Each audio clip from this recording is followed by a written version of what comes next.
dans le parcours utilisateur ou le User Journey, on va voir quelles sont les fonctionnalités qui sont les plus importantes par priorité de haut en bas.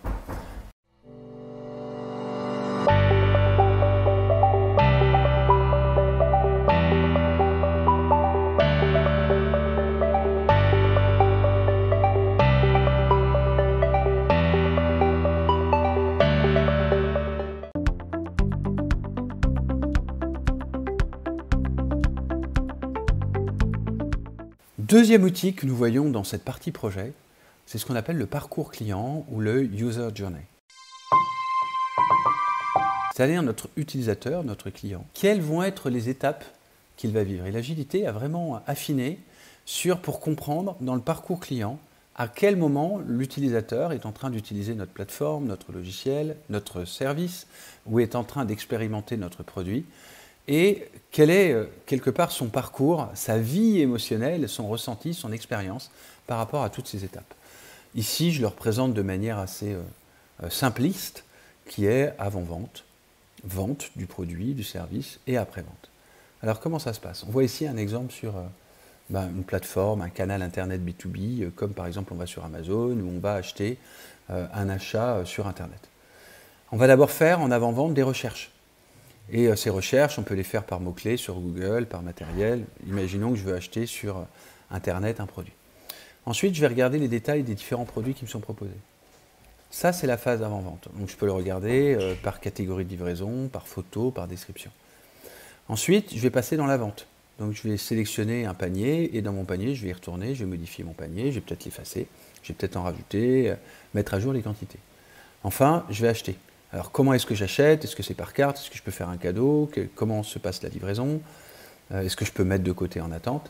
Et enfin, il y a l'après-vente, c'est-à-dire la qualité de la livraison, et puis tout le SAV, tout le service après-vente avec l'historique, les éventuelles réclamations. Ça, c'est un exemple de parcours client sur un canal Internet en B2C, où vous vendez à des clients ou des utilisateurs. C'est une expérience que nous avons probablement tous eue, et nous pourrions dire, tiens, qu'est-ce qui marche ne marche pas? Et c'est probablement un des faits que, je cite encore Amazon, mais je vais arrêter de le faire, je vous le promets, c'est qu'Amazon marche aussi bien parce que ce flux-là est extrêmement simple et efficace et optimisé chez eux. Je ne dis pas qu'ils sont parfaits, je dis juste que cette partie-là, elle est particulièrement bien faite, tant et si bien que ça devient presque une référence pour les achats. Eh bien, justement, dans le parcours utilisateur ou le User Journey, on va voir quelles sont les fonctionnalités qui sont les plus importantes par priorité de haut en bas. En haut, c'est les fonctionnalités qui vont être les plus importantes. Et en bas, celles qui sont les moins prioritaires. Typiquement, dans la recherche, ce qui est indispensable, et comment on sait ça? On sait en questionnant nos utilisateurs, en questionnant nos clients. Une recherche, ça doit se faire par mots-clés, ou par catégorie, ou par prix, mais pas forcément par matériel, par couleur, ou par étiquette, par tag. Un détail de produit, il doit au moins inscrire la description avec une photo, voire plusieurs photos ou un prix, et comment ça va se dérouler la livraison. Par contre, le matériel et le fournisseur, ce n'est pas forcément nécessaire. Le panier, il doit au moins pouvoir mettre à jour les quantités et je dois pouvoir l'effacer. Mettre de côté et des souhaits, pas forcément. Les achats, je dois pouvoir payer et je dois pouvoir gérer la livraison. Mais un cadeau, un coupon ou mettre de côté, non, moins prioritaire. Livraison, quelles sont les conditions de livraison? Par contre, le suivi, ce n'est pas un must-have, ça peut arriver après, et puis ensuite l'évaluation. Et le SAV, je n'en ai peut-être pas besoin au début. Encore une fois, on est dans la stratégie d'un MVP, Minimum Viable Product.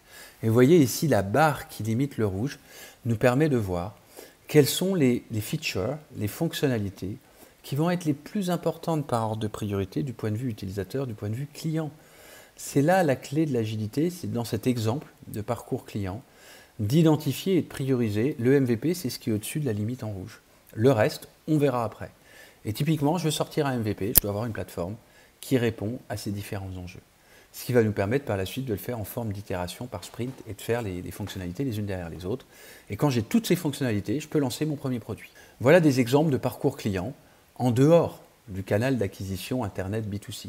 Dans l'assurance, je me rappelle avoir beaucoup travaillé avec Allianz et eux, ils avaient vraiment identifié dès les années 2010 dans leur parcours client, qu'est-ce que vivait le client, et il y avait cette expérience émotionnelle qu'on voit ici en bas qui est intéressante, et aussi dans les étapes, c'est quoi les actions, c'est quoi le visuel, l'image qu'il a, et c'est quoi la description de ce qui se produit.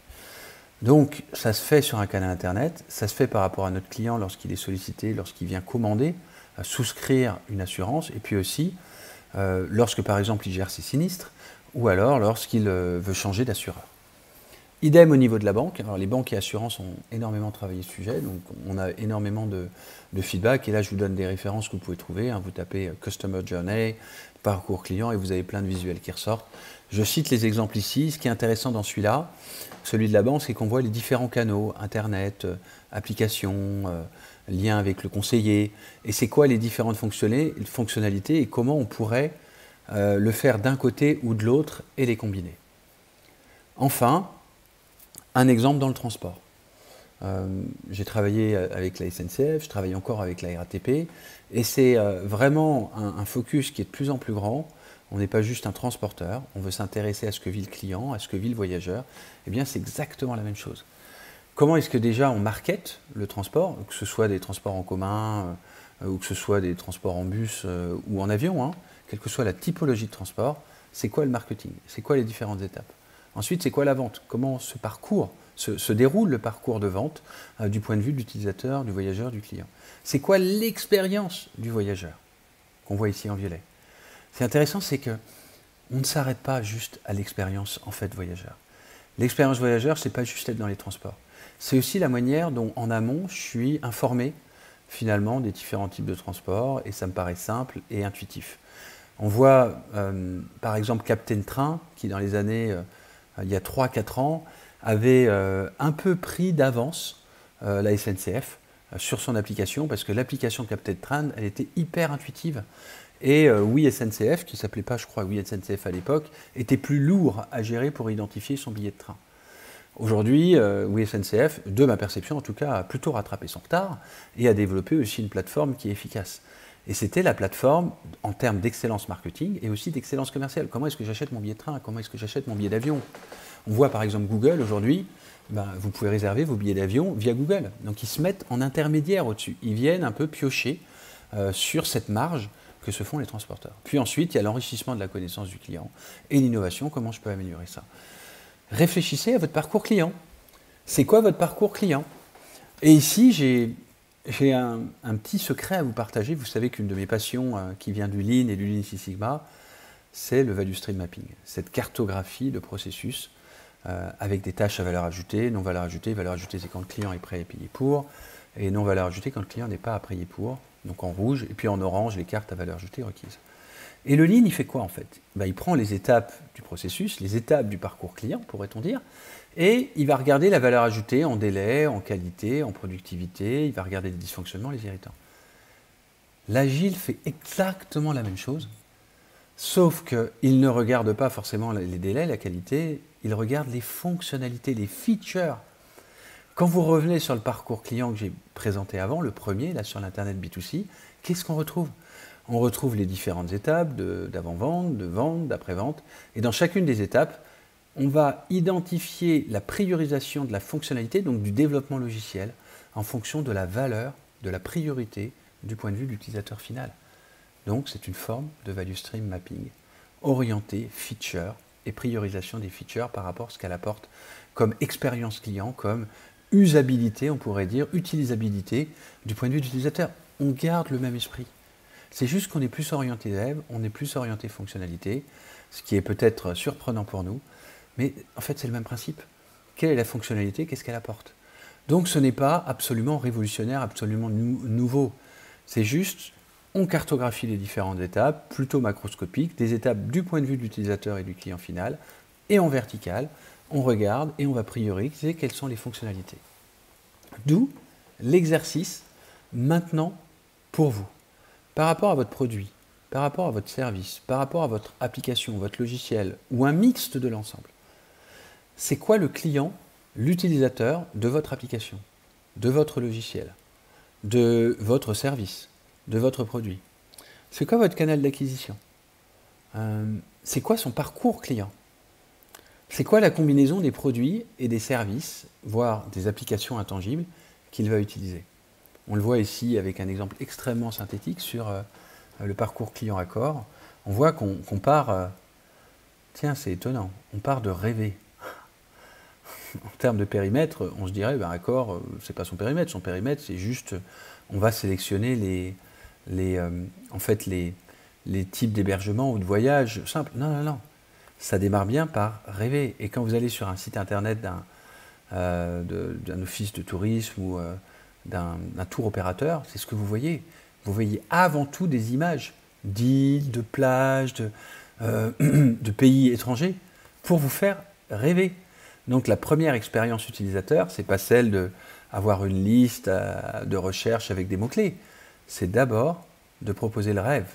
Donc vous avez une feature qui va arriver, qui va répondre à cette valeur ajoutée qui est de nourrir le rêve, de donner envie, de faire rêver. D'ailleurs, les clients pourraient peut-être juste venir sur votre site pour voir les belles images, pour rêver que déjà ça ferait du buzz peut-être et que ça ramènerait un flow de leads, donc de prospection, qui pourrait vous arriver sur la suite. C'est vraiment intéressant d'avoir cette réflexion. Vous, alors évidemment, on est peut-être dans une grande entreprise, une grande structure, et on se dit mais c'est pas pour nous. Moi, je fais pas toute la chaîne de valeur du client. Quelle est la chaîne de valeur sur laquelle je peux interagir avec le produit, le service auquel j'interviens? Si je fais du service, par exemple, une association qui aide des personnes en difficulté à se loger, c'est quoi le parcours de ce bénéficiaire, de cette personne qui va être logée depuis le début jusqu'à la fin? Si je travaille par exemple avec des financeurs, l'État qui va financer en fait mes dispositifs d'accompagnement, toujours dans mon association, c'est quoi le parcours de mon client qui cette fois-ci est le financeur qui va me financer? C'est un parcours client. Si je suis dans une entreprise où je prends des prestataires, des développeurs, des consultants, des formateurs, c'est quoi leur parcours prestataire? Alors c'est souvent moins prioritaire parce qu'ils ont qu'à se débrouiller, mais plus leur parcours sera efficace, peut-être plus ils rendront un service de qualité. Les fonctions RH, les fonctions contrôle de gestion qui gèrent le budget, les RH qui gèrent la paye, qui gèrent les formations, les évaluations, le talent management, c'est quoi le parcours de leurs clients en interne en termes d'usabilité des formations, en termes de gestion des talents, en termes de gestion du budget. Et moi, si je suis opérationnel, si je développe un produit, c'est quoi le parcours client, peut-être des ingénieurs qui travaillent sur mon produit. Il y a plein de manières de l'utiliser et de le mettre en application. Évidemment, on n'est pas tous à développer des sites web. D'ailleurs, ce n'est pas mon cas, je ne développe pas un site web pour faire de la vente B2C.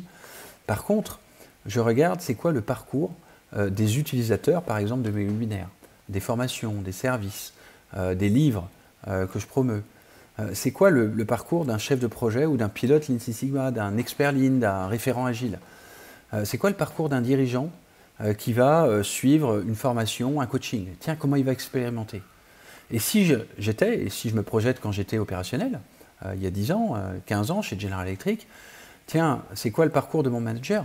Qu'est-ce qu'il vit en termes d'information sur mon programme, sur mon projet? Si je suis plus dans des activités récurrentes, donc pas dans du build, de la construction de produits et de services, mais plus à réaliser des activités de manière récurrente pour produire, par exemple, sur une chaîne industrielle, ou pour produire des services, eh bien, c'est quoi les KPI? Comment est-ce qu'ils fonctionnent? Comment est-ce que mon manager et ma hiérarchie le vit? Encore plein d'exemples d'application de votre parcours client. Donc maintenant, c'est temps. Passez à l'action. C'est quoi votre parcours client et c'est quoi la valeur ajoutée, on l'a vu dans le VSM, mais aussi les fonctionnalités qu'on imaginerait pouvoir mettre en œuvre, si évidemment ça s'applique, si vous allez développer cette dimension intangible du produit avec un minimum de services pour voir ce que ça donne. Vraiment appliquez-le parce que ça apporte une vision transverse qui fait qu'on n'est plus seulement dans le domaine du lean, de l'agile, mais on est vraiment en train de faire le chemin de l'utilisateur sur les outils qu'ils utilisent, parce qu'il y a plein d'outils différents qui sont utilisés.